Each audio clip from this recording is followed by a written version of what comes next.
ଅହଙ୍କାର କାହିଁକି କରିବି? ଆଜି ମାଟି ଉପରେ ଅଛି ତ କାଲି ମାଟି ତଳେ ଥିବି।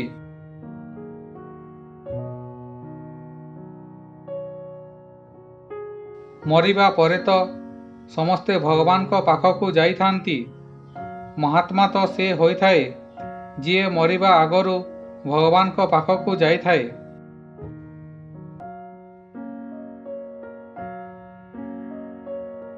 ଜୀବନରେ ଭଲ ଲୋକଙ୍କୁ ଖୋଜନ୍ତୁ ନାହିଁ, ନିଜେ ଭଲ ହୋଇଯାଆନ୍ତୁ।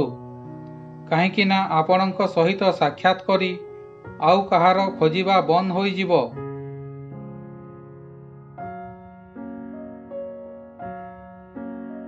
ଧନର ଭୋକ ଏମିତି ଲାଗିଲା ଯେ କାମ କରିବା ପାଇଁ ବାହାରକୁ ଗଲି ଓ ଯେତେବେଳେ ଧନ ମିଳିଗଲା ହାତରୁ ସମ୍ପର୍କ ଚାଲିଗଲା।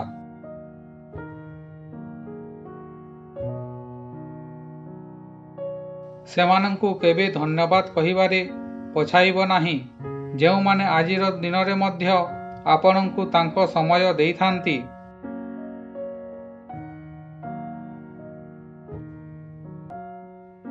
ମୃତ୍ୟୁ ସମସ୍ତଙ୍କୁ ଆସିଥାଏ କିନ୍ତୁ ବଞ୍ଚିବା ସମସ୍ତଙ୍କୁ ଆସିନଥାଏ।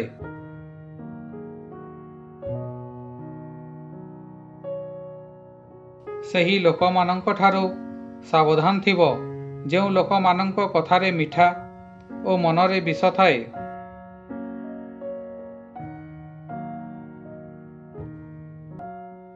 ଜୀବନର ସବୁଠାରୁ ବଡ଼ ଭୁଲ ସେଇଟା ହୋଇଥାଏ ଯେଉଁ ଭୁଲରୁ ଆମେ କିଛି ଶିଖି ପାରିନଥାଉ।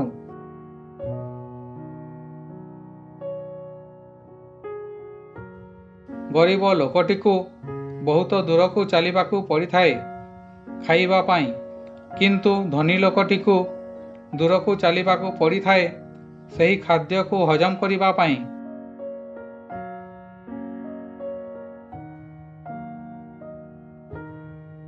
ଆଜିର ଭିଡ଼ିଓଟି କିପରି ଲାଗିଲା କମେଣ୍ଟ କରନ୍ତୁ। ଭଲ ଲାଗିଥିଲେ ଲାଇକ୍ ସେୟାର କରନ୍ତୁ। ପ୍ରଥମ ଥର ଦେଖୁଥିଲେ ସବସ୍କ୍ରାଇବ୍ କରି ବେଲ୍ ଘଣ୍ଟିକୁ ଅଲ୍ କରନ୍ତୁ। ପୁଣି ଦେଖାହେବ ଆଉ ଏକ ଭିଡ଼ିଓ ସହିତ। ଧନ୍ୟବାଦ।